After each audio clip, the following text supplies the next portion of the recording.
right, and good morning. We are officially live, broadcasting from Providence, Rhode Island, only on onedealaway.com/live. This is Money Matters. My name is Nev, and today we have a very, very, very special episode. We're going to be talking a lot about, well, money because it matters. So, what exactly are we going to be discussing is a great question. One of them, we're going to be looking at some of the chain of bankruptcies that have been happening and explaining to you exactly why some of these might sound scarier, but they were well prepared for well before the entire beer overflow thing has happened around the world. And I will explain to you what an LBO is and why it's structured in such a way to actually take the profits out of the company, make the investors incredibly rich, or at least the ones that have completed the LBO, and leave everybody else deeply in trouble financially with the particular asset. So we're going to be talking about that. We're going to be talking about one news report that is reported on two different channels that tells exact story of what has happened. So that's the good news. The bad news is that the title of the said articles is complete opposite. And we are going to take a look at the story so that you can make a decision for yourself of which one of the two it is.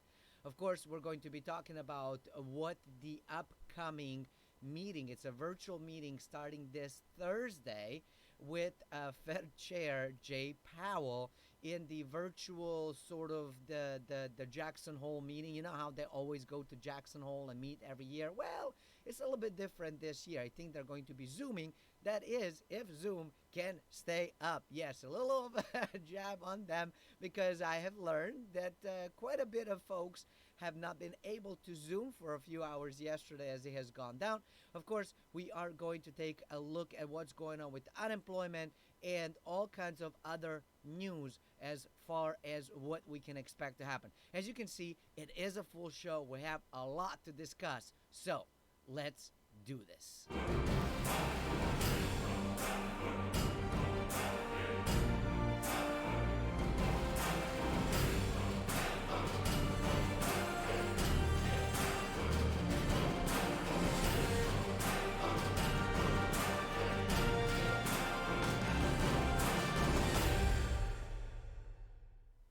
And all right, we are doing excellently, hopefully. Hello, hello, hello. I do want to welcome everybody watching this live on onedealaway.com. Feel free to sign in, type in hello, ask questions, and as always, we're going to do a Q&A at the end of the show. For everybody else watching this on YouTube or elsewhere, do me a huge favor, smash that like button, do subscribe, hit the bell button. You get notified every time we go live, which is every single day. All right, now that we have done with business, let's talk business. All right, so first set of the news is really about who is filing for bankruptcies and when. And so here is the chain of events that has transpired over in May. And there were chain of bankruptcy every week in May. There were 6 of them to be exact. And of course, we're going to skip all of this stuff because it doesn't matter. So here's the US-based companies that filed in May. Gold's Gym is one of them, kicking it off on Cinco de Mayo, and closure of many of its 700 global gyms, filing for Chapter 11 protection, and they do plan to come back. They are shuttering down over 30 locations, but other than that, they do plan to keep many of them, and I will tell you that one of the 30 locations is nearby where I live, so I can attest that they are out and gone. Hey, anybody want to buy a commercial space? No, I didn't think so. Yeah, a lot of commercial spaces are available for sale, y'all. And, it doesn't make sense potentially to get into them right now. But, hey, things will change and they will change quickly. So you got to be able to see around the corner. You can't just, look straight. You got to see around the corner to find out what's going on, okay? So anyways, Hertz, of course, we talked about Hertz a lot, and they filed for bankruptcy on May 22nd, and they also, I don't know if you knew this or not, but they also rent cars under the brands of Dollar, Thrifty, and Firefly. I did not know that. I will be very honest to tell you, I did not know that. I thought that the Hertz and Dollar and Thrifty were different companies, and I've actually never even heard of Firefly. Have you? I really haven't. I don't know where they're located. Let me know in the comments. Let me know in the chat. That would be super awesome. J.C. Penney, of course, they close. They file for bankruptcy on May 15. They will close about 30% of their stores, and they do plan to come back. J. Crew Group filed for bankruptcy on May 4th, being officially the first one to straggle it off. I don't know why they listed them as number 3 or 4, but they did. So there goes that. And one thing that there's a couple of things over here to be aware of. They own a preppy J. Crew, which J. Crew Group, you're like, of course they're going to own a J. Crew. And I'm not wearing a collared shirt because we're talking about J. Crew. I figured I should dress up. No, just kidding. I actually have meetings right after this stuff, so I got a mad dash out of here as soon as we're done. And so I figure I gotta get ready before because I don't have time afterwards. So they also have made well brands, and one of the things that is important for you to know is that the Madwell was a fast-growing denim brand that had been slated for an IPO right before they as in no. So one of the things that you need to be aware of, very very aware of, is the fact that, hey, you really want to pay attention to what's happening when the company is about to go into the IPO, like how healthy they are, what's going on there, like what's happening and that kind of stuff. So anyways, I am seeing that we're having some challenges with the live piece. My apologies for that. We're working on fixing it, and we're back up and restored. Hey, how amazing is that? All right, cool. Anyways, so Madewell was a fast-growing brand company slated for an IPO, and now it's like basically closed. So Neiman Marcus, May 7th, permanently will close majority of its 2020 22 last call outlet store. And the issue with Neiman is that the private equity companies paid too much and layered on too much debt. All right. Now, we're going to do this and share this with you. So hold on. Before we do that, I think Tuesday morning is the last one, and then we're going to come back to Neiman Marcus. Tuesday morning, it's the discount home goods retailer, and they also had filed for Chapter 11 on May 27th, and permanently will close 230 of its nearly 700 stores. So about 30% roughly, right? Would that be an accurate statement? About 30%. All right. So now I promised that we're going to come back to Neiman Marcus, right? And so here we are back to Neiman Marcus. And one of the things that it's key is this paragraph right here. So what we definitely want to take a look at is what's going on here with this particular thing, where they're saying the big issue with Neiman is that the private equity companies paid too much and layered on too much debt. And what does that mean? How is that even possible? Well, I invite you into the world of leveraged buyouts. Now, I have attempted to make this large enough where you can actually see it, but not so large where it flows off the page. So I don't know if we're going to be able to do this. Probably not. But anyways, let's take a look at what the leveraged buyout is, because this is very, very important. So a leveraged buyout, also known as LBO, is one company's acquisition of another company using a significant amount of borrowed money to meet the cost of acquisition.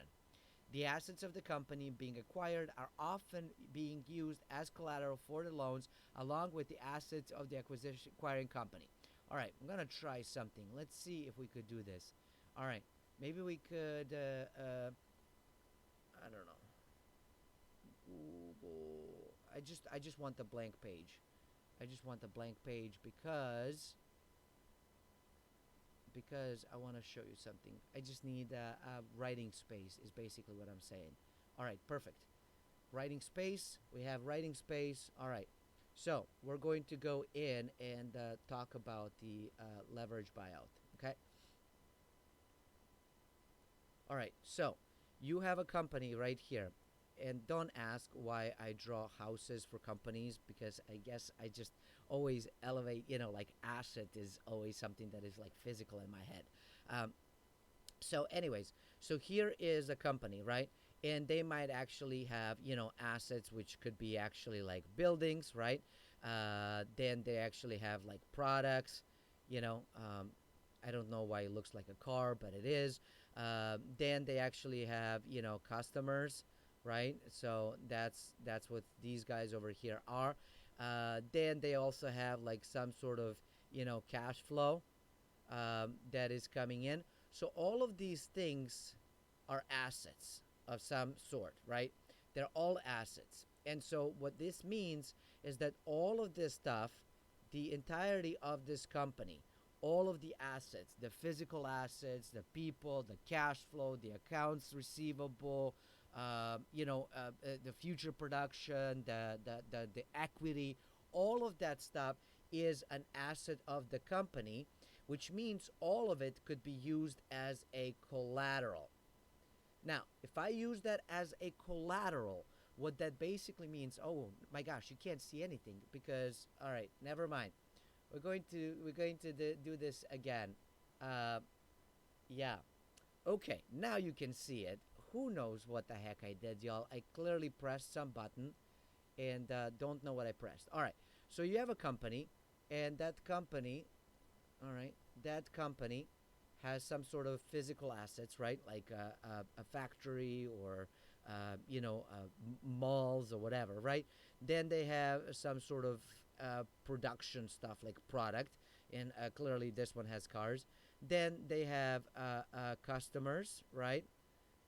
Which is another piece that is also important. Then they have some sort of cash flow, right? My apologies again for the earlier one. So all of this stuff are assets, okay? And all of that could be collateralized. So all of this could be a collateral to get a loan.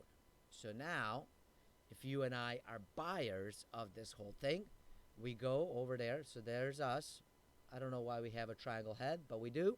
We go over to the Mr. Bank. All right, bank. And we get basically money and use this as a collateral to borrow against. So we're using the company that we're about to acquire as a collateral. And I know you're thinking, wait a minute, how does that actually work? Like, why would you do that stuff? Like, how does that even work? Is that even legal? Well, yes. And here is how. Now, imagine you were going to buy a house. Okay, again, there's a physical thing going on. There's some sort of plumbing, whatever. Maybe this is an investment, so that means it has renters, right? Which provides some sort of cash flow, right? Okay. When you go in to buy this particular house, right? Do you go in and show up with cash? Well, some people do, obviously, but vast majority of people don't. They actually go over to the bank and say, "Hey, Mr. Bank, here is this beautiful home. Can you please give me some money? And I'm going to use all of this as a collateral to borrow against." Yeah? Now, of course, you can borrow, I don't know, 75 to 80% or whatever. You potentially could go higher, I guess, depending on what kind of leverage you're using and strategy. It could potentially be lower depending on again, who you borrow from. So, whatever, right? Let's say that it's 75 to 80%. And of course, if you now, as this borrower, let's use green so you can see the differential. If you already have a portfolio of other homes that are also performing, right? You could actually pledge this as a collateral in a portfolio loan as well to get it, and you might be actually able to borrow not just 75 to 80%, but now you could actually get 100 to like 150% of this particular asset price or value because you're pledging other things. And as a business, if you're acquiring businesses, you could actually pledge your current business or other things that you have pledged. Does that make sense? So this is kind of how the leveraged buyout works out and why folks are able to actually go in and borrow way more. Now, that was a lot to explain, right? All right, so we basically go in. So they're saying, hey, wait a minute, we're going to use the debt, which normally has a lower cost of capital than equity and serves to reduce the overall cost of financing the acquisition because the interest payment on that debt reduces the corporate income tax liability, whereas the dividend payments don't typically. And this allows a greater gains to accrue in the equity, and as a result, the debt serves as a lever to increase the return to equity, right? So people actually will use leverage. That's why it calls leverage buyout, because they'll use leverage, they'll borrow money to basically go in. Then what they'll do is they'll squeeze out all the money that they possibly can, and then they end up over leveraging it possibly. As financial sponsors increase their returns by employing a very high leverage, i.e., high ratio of debt to equity, they have an incentive to employ as much debt as possible to finance an acquisition. This has, in many cases, led to situations in which companies were over leveraged, meaning that they did not generate sufficient cash flow to service their debt, which in turn led them to insolvency or debt to equity swaps, in which the equity owners lose control over the business to the lenders. Then they have to go through, you guessed it, Chapter 11 typically, but not always. And this is the story with Neiman Marcus, most likely. Now, I haven't done the full research, but based off of what they're saying, that hey, the private equity companies have done that swap thing and they layered too much debt. And I'm thinking, leveraged buyout, because that is the easiest way, absolute easiest way for you to actually go in, squeeze out all of the goodness out of the company, and then throw it out to the equity owners. Who cares, right? Throw it out there because you've already taken all the money out of it, and then they end up closing down and shutting down. That is the story of what happened. Remember the little store thing called Toys R Us? Yeah? Yes, that is exactly what happened to Toys R Us. They went in, they used LBO, they pulled out all of this different cash, they over leveraged it. Then when I talk about investors, there's two types of investors. There's the debt side and there's the equity side. So the debt side investors basically pulled all of the cash out through over leveraging and then just walked away. And then of course everybody on the equity side and the business itself and all of the employees then just basically had to shut down. And that was the end of Toys R Us. And unfortunately, that is sort of what happens a lot in these deals. And you, as equity investor, you want to be super, super intelligent about the whole thing. And this is one of the other reasons that I don't like playing this game. It's nasty. And I don't like nasty games, especially the one that almost guarantees that the regular guy loses. So I like win-win kind of games, That's just me. I like to win-win. I like it when I win. I like it when you win. And I like it when it's good for the customers and everybody else and everybody makes money. That's my kind of business. But then again, I'm sort of weird. So anyways, here we go. Remember how I told you there was one article, one set of news that was being displayed very differently in two separate news reporting agencies. And here is what we're talking about. So, economy sees a chance of double-dip recession, survey shows. This is coming out of NBC News, okay? And you see this picture of people in New York and, going out of business, everything on sale, blah, blah, blah, right? You see that? Then we go into the Bloomberg and it says, U.S. recession likely to end late 2020 or 2021. Wait a minute, that's very different. U.S. recession ending this year, which basically means in a few months, versus double-dip recession, which is very, very different. So, what is going on? Why would they report exact same? It's exact same stuff, y'all. So I will give you the Bloomberg's version first, because it's much shorter, and then they just go into trying to sell you into the other articles and stuff. So it's like a total of like, I don't know, 200 words. So they are basically saying, hey, majority say Congress should extend aid to unemployment, which is true. They did say that.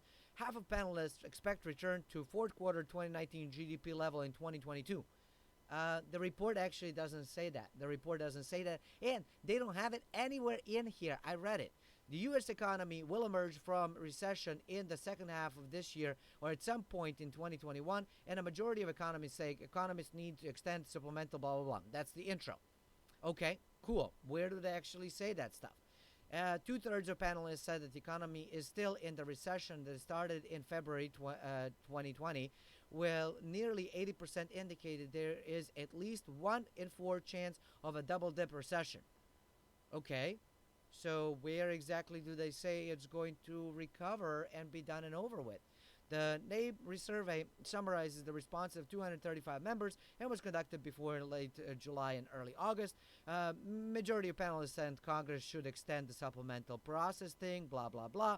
After Congress failed to agree to this, they should do that. And while 40% of respondents rate the fiscal response by Congress sufficient, 37, blah, blah, blah.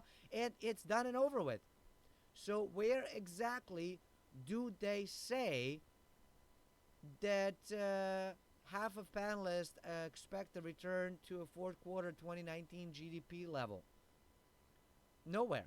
Nowhere. So fake news out of Bloomberg. Thank you very much. We're going to jump into NBC. And by the way, I'm not for or against anybody here. I really could care less about the politics, but I do expect the truth and honesty and sincerity, and that is not what we have received here. So let's take a look at what NBC says. And NBC said that there is a 1 in 4 chance the economy could fall into double-dip recession. National Association of Business Economics stated. Two-thirds of NABE members say that the economy has not yet come out of the recession, and 80% see a 25% chance of a second dip. That's what it says. It says 80% of them see 25% chance of dip. The 75% not chance of dip, 80% of them are saying. So yeah, sure, it is. They're saying that, hey, we might not end, but they did not say, absolutely did not say that a fourth quarter 2019 GDP level. What are you smoking, Bloomberg? Anyways, but they have to pump the market. They have to pump the market, because how else are they all going to survive? Because, we got to sell the fake news, y'all. Fake news to the world, Anyways, two-thirds of NABE members said the economy has not yet come out of the recession. We already talked about that.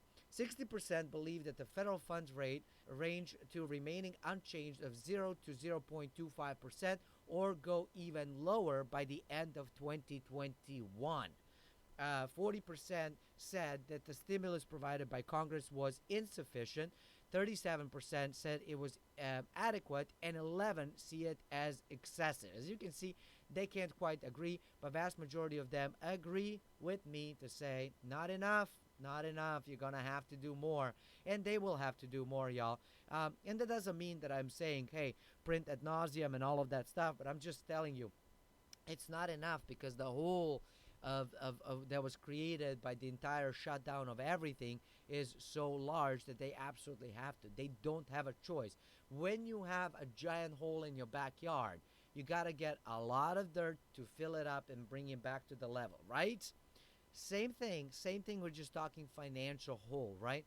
Now, if it was on the even and there was nothing else, and then you got a truckload of dirt, then you have a mountain, right? Which is the surplus, which potentially could be the whole like inflation, whatever thing. But right now, we're just filling the hole. Now, could that hole grow something random? Sure, anything is possible, especially in 2020, as I like to say. All right, 52% say the optimal package for the next fiscal package would be at least $1.3 trillion, while 20% believe it should be 1 to 1.5 trillion, and only 17% thought that the package needs to be less than 1 trillion, and that is likely also the group that saw what was currently printed as excessive, because if they said it wasn't enough, I guess they could have still said it wasn't enough. We just need like $2 more, and then it's gonna be perfect. So there you go. That's the report that we were able to get over here, and as you can see, it's very different. And so it's one of those things that it always cracks me up that you'll have exact same news, but completely different, article. And I guess it's sort of the know your audience. You want to freak them out or pump them up. What do you want to do? Which side of the spectrum do you want to set on? So there you go. That's the funny one. Okay, now what you might have likely also seen is that the article that says the S&P 500's return to a record doesn't tell the full story, with 60% of stocks still with losses. So it turns out that the S&P 500 is more like S&P 1 or maybe 5, I don't know.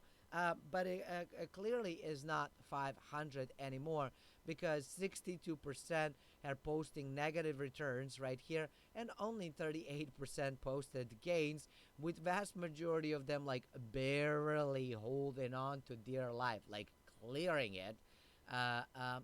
So as you can see, look how many are just like basically right here at the zero mark, like we are not in the red. That's it. That's all we can say. We're not in the red. We are one penny over. And it's like one company that is like, yeah, baby, we're doing amazing. Few are over here that are doing really, really well. And then kind of down the drain you go. And of course, they're now like swapping people around and all this different stuff. So things that you should consider is the sector performance. Of course, consumer staples are up. Healthcare is, then second one, information technology, communication service, industrial, commercial, materials, real estate, financials, energy, and utilities. And financials are starting to slip. And we talked about as to why everybody's petrified of it. And here we go in sector variation. Can you see this? Look at this stuff of what's going on. So sector variation, you can see that energy, look, it's like two companies on the positive end. Everybody's like super negative. Real estate, negative, negative.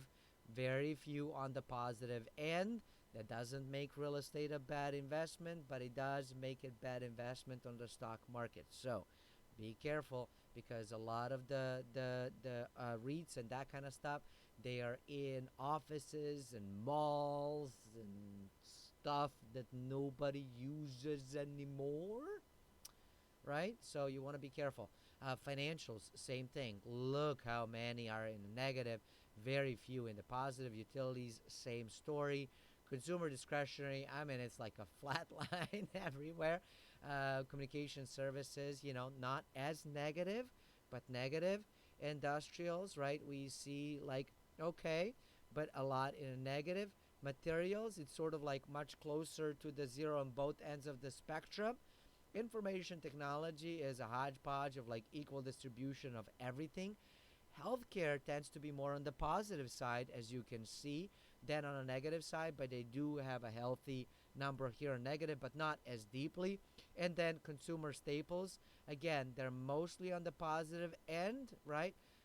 But there's some that kind of have it on the other side. So anyways, I thought that this was really, really cool and very, very interesting. If you want to take a deeper look into it, you will find it on CNBC. And again, here is the title: the S&P 500 returns to a record.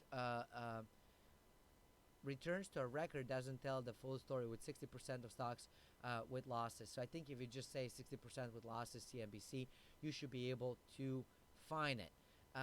Now, one of the things that we're not going to read the full article, but we are going to take a look at the piece just a little bit, is the article again out of CNBC. July home sales spike a record of 24.7% as prices set a new high. And of course, on Thursday, we do the full-blown conversation and investigation piece into real estate. So if you are into real estate, you make sure you come back on Thursday. And if you can't remember, and you likely won't remember, then smash the like button, smash the bell button, smash the subscribe, and you will get notified every day when it goes live, including when we do the live show on Thursdays that focuses on real estate. Okay, more than 300 of states are now approved for the extra $300 per week in unemployment insurance, and that is very exciting news. But 50% is better than 0%, but 100% would be even better. And so now they're basically saying that 26 are now approved to send workers an extra $300 weekly unemployment benefits, and they are basically applying for the funds from FEMA, believe it or not. So they're saying, hey, we want to do this stuff, but we don't have the money. So they're approving, asking for FEMA to basically say, hey, we fall under emergency stuff. Give us some money so we can pay the employees. And they're saying so far only Arizona has paid out the claims.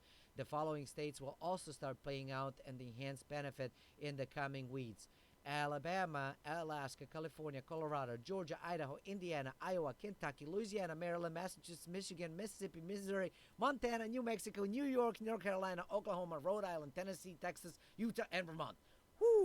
Whoa. I think I had to take a breath, y'all. I tried to do it in one breath and I couldn't.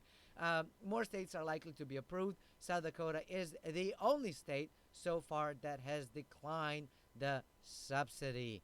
So, only Kentucky and Montana are opting to give an additional $100 on top of the $300 from the federal government. So there you go. It really matters where you live, doesn't it? I mean, talk about when we talk about money matters, I say, state matters too. And to finalize the news right now, we are going to talk about Jay Powell. Yes, we're going to go into the Fed news and discuss what's going on there. And it says Powell is set to deliver a profoundly consequential speech changing how the Fed views inflation. Now, this is historic.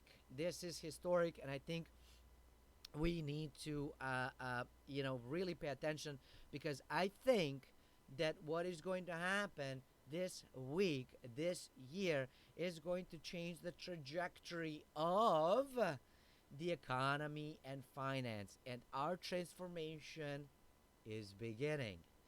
And every time I say is beginning, I want to continue to look a lot like Christmas, but it's too early for Christmas songs. And history will remember Paul Volcker and Jerome Powell as standing on the opposite ends of inflationary canyon, with the former taking desperate actions to try to tamp it down, and the latter expected this week to announce an unprecedented effort to crank it back up. So, Volcker was a Federal Reserve chairman from 1979 to 87. And there was a thing called Volcker Rule, right? You can definitely look it up. I'm not going to give it all to you, because you got to study on your own. You cannot rely on me, on anybody else. You have got to become a sovereign individual. Think for yourself, research for yourself, do for yourself. And it's the only way you're going to survive any of this stuff. All right? Fair? Cool. Let's do this. Okay. So, now, he basically ushered in a series of inflation-busting interest rate hikes that dragged the country into recession, but won the fight against facing pressure, spurred a powerful economic recovery. So when Volcker was actually a Fed chairman, there was a really, really high inflation. It was raveling up and stuff. And so he was actually coming up with all these rules and stuff to kind of cut it down. Mike Maloney does a series of about the money. And so if you actually take a look at his channel, you will be able to find it. And I can't remember exactly what it's called, but he does it, and it's a really, really good, very, very high quality, like graphics and stuff, very well done series about the money and education about money. And in one of the episodes, maybe 7 or something like that. So please don't quote me. I can't remember. Maybe 5. Just watch all of them. Watch all of them. There's like 9 of them. They're very, very cool, and highly educational, highly engaging, and they're probably going to be better than any econ class you have ever taken. So just watch the whole thing where he does talk about kind of what happens and what happened with this whole thing. Now, Powell, he's been central bank chief since 2018, and he is struggling with super low inflation, and he's trying to figure out how do I, get it back up. So Volcker, in order to shut down the inflation or slow it down, right? Now he was in the 70s, right? Right after we were taken off the gold standard and all of that stuff, right? He basically increased the interest rates, like just cranked them back on up. And that's why in the 80s, when you go and take a look at the mortgages in the 80s, you will see that the average mortgage rate that folks were paying, hold on to your chair, is between 18 and 20%. Whoa, that's right. Whoa is right. Imagine what would happen. Imagine what would happen to home prices today if the interest rate, if the mortgage rate all of a sudden went from, what is it now, like low twos, low twos to low threes. I don't know. Let's just say around 2%, right? Uh, um, you know, and then it goes up to like 15%. Heck, let it go up to 10%. I think people would have a freaking cow. It would melt the market completely, right? I mean, think about it. So, but that was normal. That was normal. So, back in the 80s, if you had like 15% mortgage, I mean, everybody's like, how did you score that? Who did you work with? Who do you know? Tell me, help me, please. And because people were paying about 18, 19% to get their mortgages, and it was the 30-year fixed rate was like 18% mortgages. Now it's like 2-3%. I mean, talk about a difference, y'all. So when people say 5% is high, and I'm like, you don't know what high is, okay? So that is why that happened, because he increased the interest rate, which of course affects the mortgage and everything else. So that's kind of why basically he was able to kind of, hey, he took a country into recession, but he did slow down the inflation, because the inflation in the late 70s, and you could see it in the prices and stuff, like price of gas was going high up and stuff, which is why if you were to research Ford, for example, Ford Mustang from the late 70s is the first area that started to basically go in and try to get a bit more economically savvy. So Mustang of 79 is the first car, I believe, that has been doing that stuff. So check my facts, please. Let me know in the comments and chat. And the only reason I know that is because I used to own a 1979 Mustang, but I traded it in. I needed something. I needed something that will take me up the mountain and through the forest and stuff. So, anyways, but it was an amazing car. Oh my gosh, what a fun to drive that thing was. Anyways, let's continue.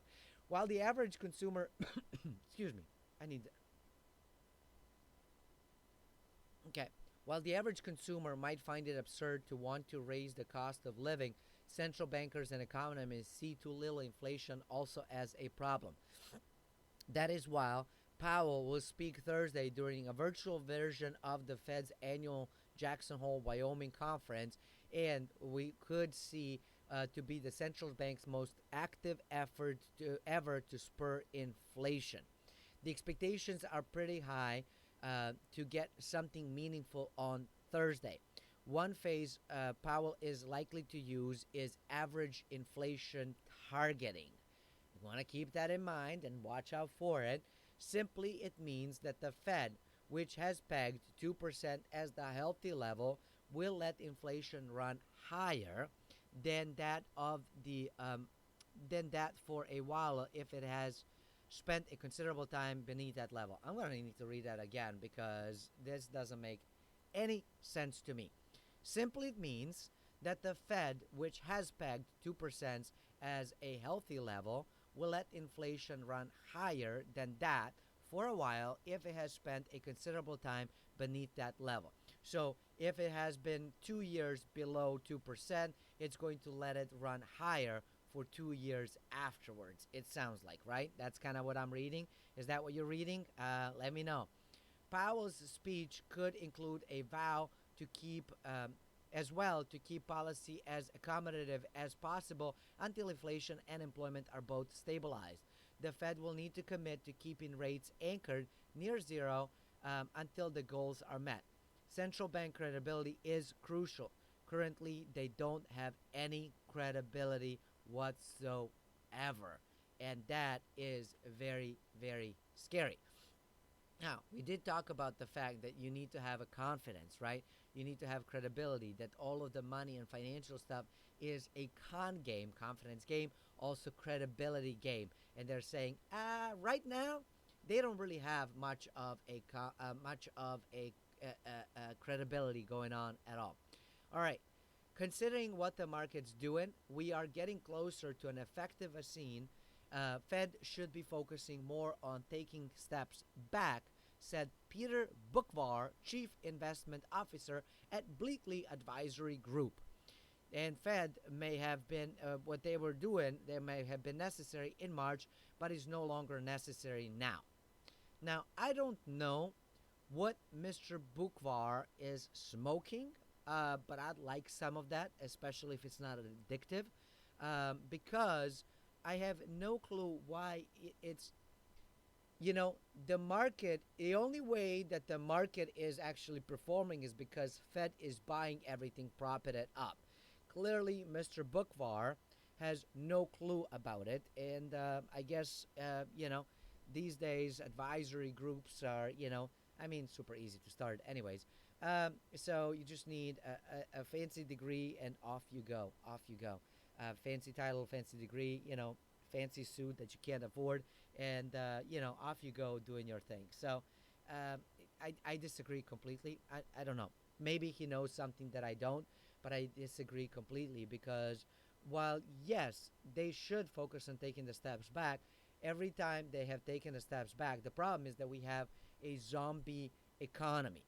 And every time the Fed has taken the steps back, the economy started crashing. It started going down. We would see all kinds of problems and wheels falling off. So if they were to step away, we would see that yet again. So they can't. They have to keep propping it. They have to keep pushing it. They have to keep trying to do all of these different things because the moment that they stop, the party stops, the music stops. They're sort of like a band at the drunken party, right? And as long as there's booze and the band is going, then the lights are flying and shining and right, all of that stuff happening, we're all going to be bumping and grinding, right? But the moment that they turn the ugly lights on, as they call them, and the bar says, last call, serving no more, and the band stops playing, well, nobody continues dancing, right? You sort of stumble on back home and call it a day. And so I understand what he's saying. And if we were in a healthy recovery, then yes, that would be a solution. But we're not in a healthy recovery. There is no recovery. Economy is struggling. And what you're seeing in the market is zombification of the whole thing. So all due respect to Peter Bookvar, Chief Investment Officer at Bleakley Advisory Group, my friend, you are wrong.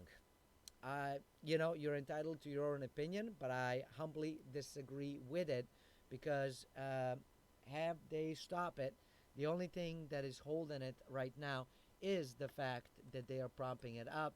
And every time that they basically say, we will keep on doing what we're doing, the market keeps on going up.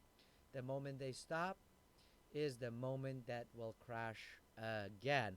And that crash might come regardless anyways because of all the reasons that we discussed yesterday and today. Hey, thanks for watching.